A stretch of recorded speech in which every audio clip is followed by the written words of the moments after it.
Hear a woman talking on the phone to a furniture company. First, you have some time to look at questions 1 to 5.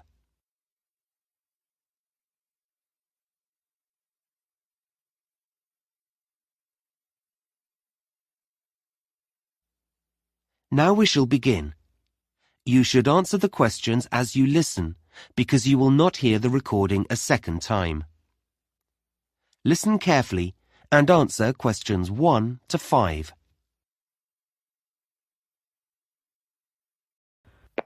Good afternoon, KT Furniture. Can I help you? Oh, hello. Yes. I'm setting up a new office and I don't have internet access yet, but I'd like to place an order for some furniture. That's fine. You can do it over the phone and I can fill in the form for you this end. Oh, great. Thanks. I just need to take a few customer details first, if that's okay. Yes, fine. What name is it? My name? Yes. Oh, it's Sue Brown. Sue Brown. Thanks. And what's the name of your company, Miss Brown? It's a clothing company. It's called Dress Your Best. Okay, I'll just note that down. Dress for Best. No, Your Best. Oh, right. Got it. So you make smart clothes? Yes, formal dress for weddings and special occasions. We also repair and alter clothes. I see. And where are you located? What's your postal address? Right. Well, we're on Kirby Trading Estate. Kirby. How do you spell that? It's Kirby. Oh, I know that area. It's New Hampton Road, isn't it? Yes, that's right. Number 210 in South Down. Okay. And can I have a contact number for our delivery man? Sure. It's probably best if I give you my mobile number. Okay. The number's 09356 788 545. Okay. 778. No, 788 545. Oh. Okay, that's great. Now, just a couple more questions before I take your order. Fine. We have 2 delivery dates this month, and you should be able to have either. When are they? Well, there's one on the 16th of the month, but there's a charge of $40 for that one. Oh, that's a lot. Or there's option 2, which is the end of the month. I'll have to confirm the date later, and that's a free delivery. I'll take option 2, thanks. I don't want to pay a charge. Okay, I'll note down no charge. We haven't organised the office yet, so there should be plenty of time. And lastly, you don't have an account with us, so how would you like to pay? Oh, I'll pay by credit card. Okay, will that be Visa? Is American Express okay? Absolutely fine. Before you hear the rest of the conversation, you have some time to look at questions 6 to 10.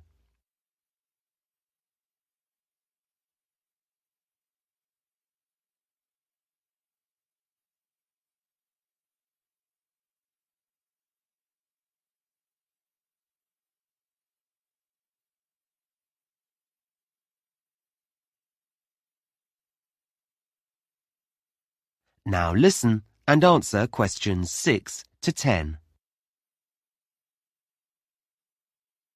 So, what would you like to order? Well, I've been looking in your catalogue and you have some office chairs that look very comfortable for our type of work. Is there an item code? Yes, it's ASP 23. Okay, those chairs come in pink, white and black. Yes, the pink looks nice, but I think the darker colour's better for us. You can see light materials on it more easily. That's true. We'll have 5 of those, I think. OK, I've got that. Anything else? Do you have any striped mats? I'm sorry, not at the moment. They're out of stock. We should have some in next month. Never mind. I'd also like 2 of your glass desks. Oh, they're lovely, aren't they? Yes. You seem to have 2 sizes? Basically, large or small. I think the code for the small ones is... I think we'll have the large ones. The code here is TG586. OK.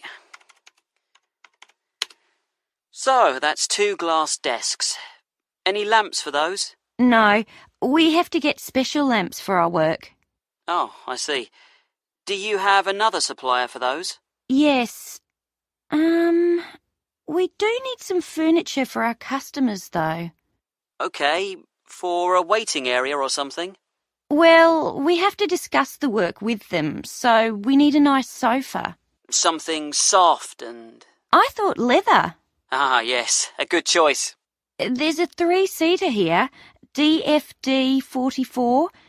That seems to be in red, cream or chocolate brown. Yes, it does come in yellow as well. Yellow? I'd thought of red, but that sounds lively. Yes, I'll have that colour. I think brown's a bit too dull and cream shows the dirt too much. Yeah, you're right. Anything else? A coffee table, perhaps? Yes, I think so. Maybe TX22, the silver one? A very good choice. Well, that's it, I think. OK, I'll just add that up for you, and then take your credit card details. That is the end of section 1. You now have half a minute to check your answers.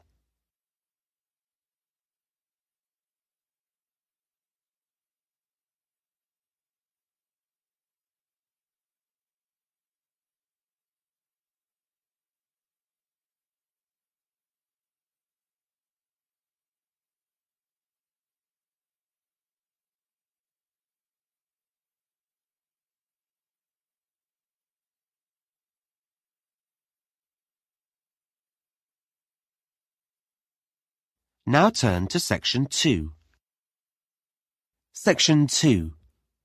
You will hear someone talking on the radio about a running event. First, you have some time to look at questions 11 to 17.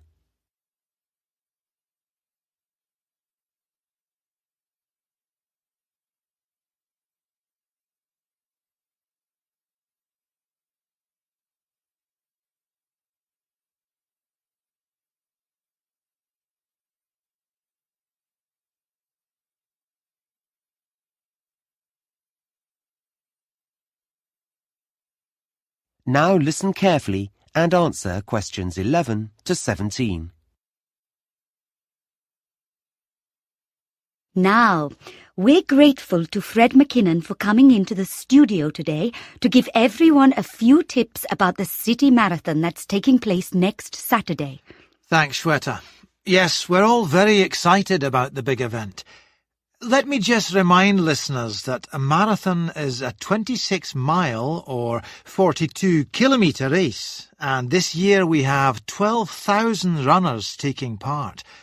So, if you're thinking of going out to support the runners, and I know that many of you are, here are some tips to help make your day more enjoyable. First of all, be certain to plan your day. Don't leave everything to the last minute. Many roads are going to be closed. We don't have exact times for these closures yet, but my big advice to you is don't rely on your car to get you anywhere. In fact, the best way to get around the town will be on foot. You may choose to cycle, but you still won't be able to go on roads near the runner's route. Now, we did a broadcast last week in which we told all our runners to wear the right kind of shoes. And I'm going to tell you to put on sensible clothes. A lot of visitors will be coming to the city. You may be hunting for someone in the race that you want to support. The weather may be hot or it may be wet, which leads me on to another thing. Make sure you look at the forecast on Friday night. If it's going to rain, take an umbrella. And if it's going to be hot, take some drinks. However, please don't try to pass these to the runners. We already have hundreds of volunteers who'll be standing on the roadside, so let them give out the drinks. When you get into the town, find yourself a spot to stand in.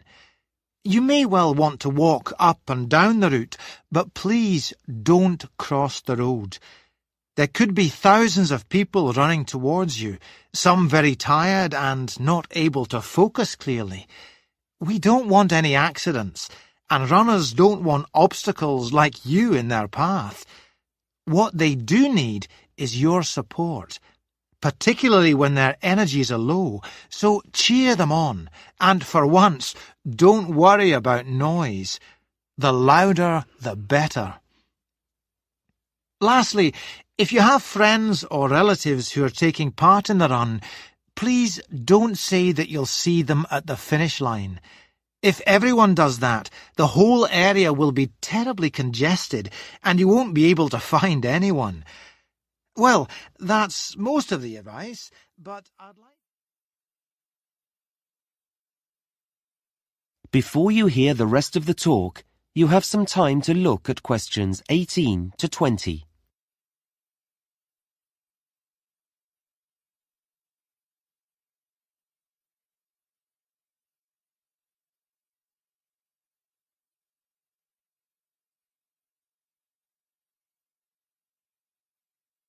Now listen and answer questions 18 to 20. Now, I mentioned transport earlier, and I've just got a few more bits of information about travel on the day. As I said before, roads in the town centre will be closed, but if you need to be picked up at your home, then you could take a taxi some of the way. Unlike the trams and trains, however, they'll be held up on the roads, so passengers shouldn't expect them to be as punctual as they normally are. Don't be put off by this, though. There'll be extra drivers working that day, and you'll get one eventually. If you're meeting up with friends and want to be around when the runners set off, that's 9 a.m, by the way, whatever end of the city you're coming from, I'd say use the trams.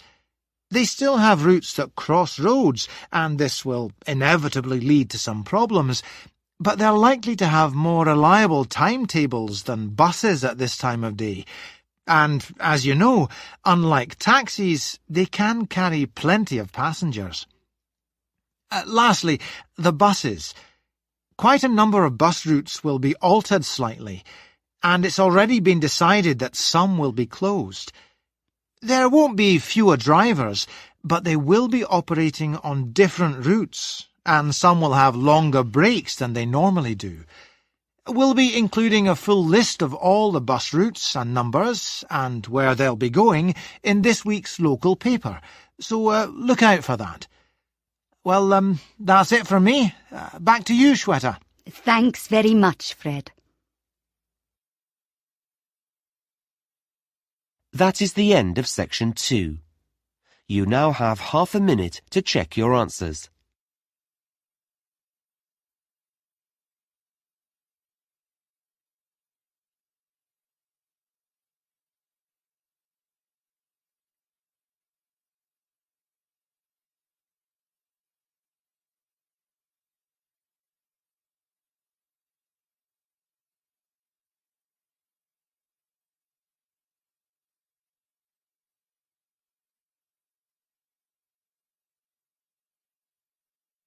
Now turn to section 3. Section 3. You will hear a tutor and a student discussing a seminar. First, you have some time to look at questions 21 to 26.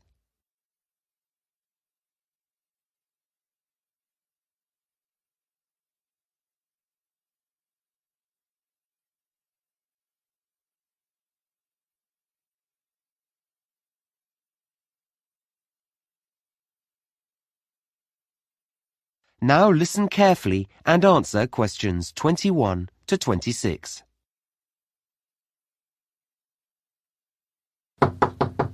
Come in. Hi. Oh, hello, Ahmed. How are you? Fine, thanks. Have a seat. So, how do you think the seminar went last week? Oh, well, I enjoyed it, yes, though I'm not sure I really followed parts of the discussion that took place. You know, about the theory and all that. Well, we can talk about that later. But were you comfortable in a group? Oh, it's better, I think, than working on your own, though you're comparing yourself all the time with the other students there. Okay. Well, let's talk about how you did and look at some strategies to help you in the future. That would be great. Now, one of the things that students often overlook when they go to seminars is that you do need to prepare for them. You can't rely on other people. I know, and I did look at the results of the experiments we did in class and write them up beforehand, as you said. Yes, and that was good. It made it easier to analyze them. But you have to do some background reading as well. Did you get the list of articles I sent round? I've started to read them. Okay, well, you'll know that for next time. Yes, sure. So, let's move on to your participation in the seminar. Right. Perhaps you can tell me how you think that went. Yeah, well, I'm not used to talking to more than a couple of people. It's very different from the way we learn in my home country. Yes, I appreciate that. So I think well, I know I should have included everyone, but I think I kept turning to the person next to me. Is that because you were avoiding eye contact? I don't think so. I'm not shy. It's just habit, I think. Well, that will improve as we do more seminars. Uh-huh. Another difficulty is knowing when to speak. Like when it's your turn. Yes. Yeah. I felt I did wait for a pause. Yes, you handled that quite well. The thing I'm really concerned about is keeping up with the discussion. Does your mind wander off? Sometimes.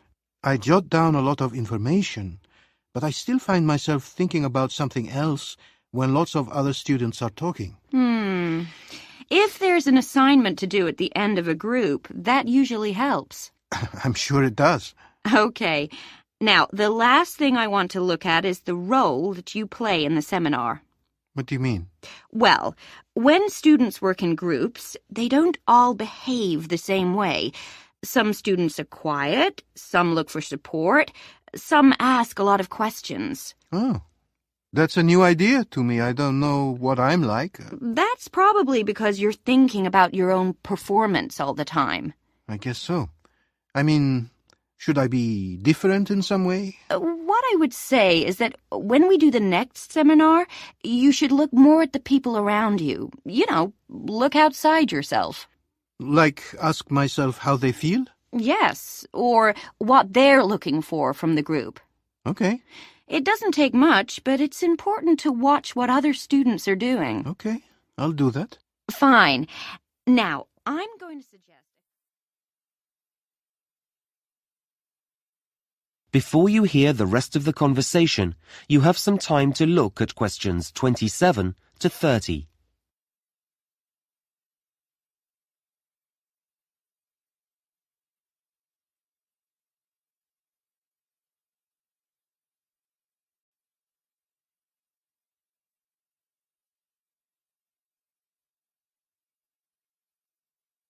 Now listen and answer questions 27 to 30. Now, I'm going to suggest a couple of strategies for next week's seminar. Okay, that's great. I need to participate more. Well, it's not a question of saying more, but we need everyone to feel comfortable about giving their views. Then the discussion is better. Yes. So, you're a confident person.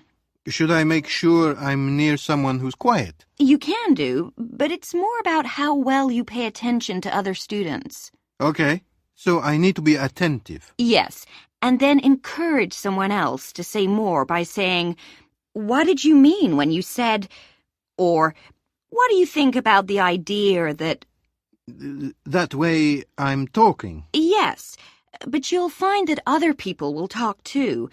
You'll all start to get really involved. Right.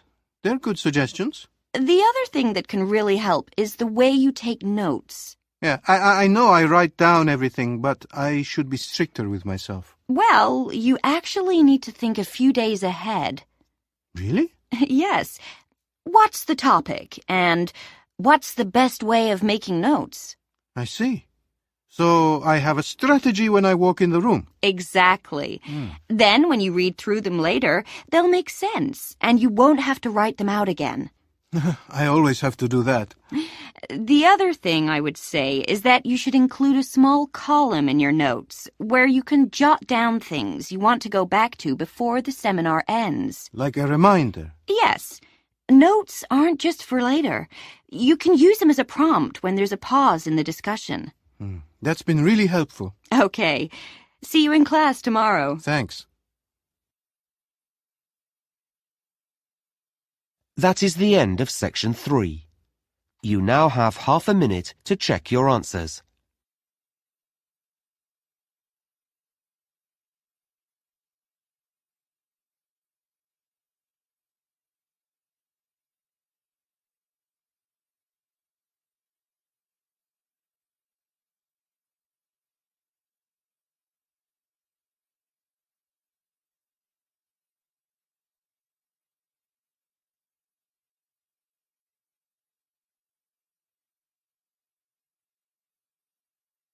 Now turn to section 4.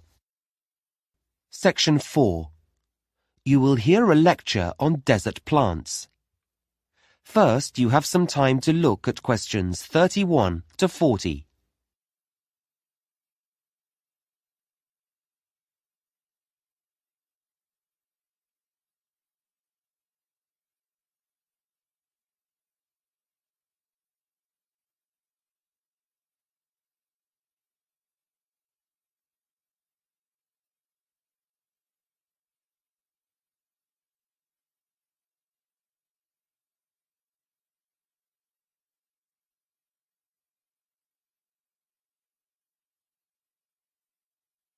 Now listen carefully and answer questions 31 to 40.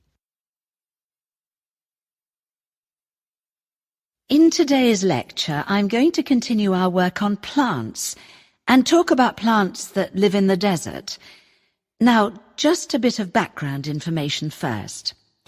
As you know, about a third of the world is covered in desert, and the sort of area they're found in is important.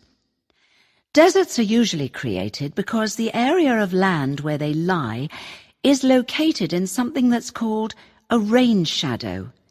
Now, this is a region that's beneath a mountain range, and what happens is that the wind blows over the mountains towards the area, but as it does so, the air loses its moisture and becomes very dry. Because of this downwind location, rainfall often totals just a few inches a year, or in some regions, there's absolutely none. And you can imagine the effect of this.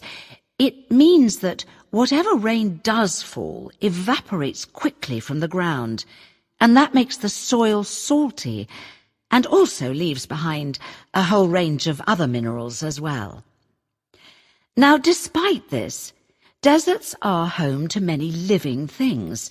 In fact, they're second only to tropical rainforests in the variety of plant and animal species that live there. So, how do plants grow in a place that's so dry? Well, they're specially adapted to do this. In fact, many of the fascinating features of desert plants are adaptations. These are traits that help the plant survive in its harsh environment. And desert plants have two main adaptations. The first is that they have an ability to collect water and to store it. Some have large root systems and amazing internal water storage systems, The second adaptation is that they have features that can actually reduce water loss, and these are often very special leaf designs or additions to the plant structure. So let's have a look at some examples. Desert plants often look very different from any other plants. Okay, this first one is the saguaro cactus, which grows in North America.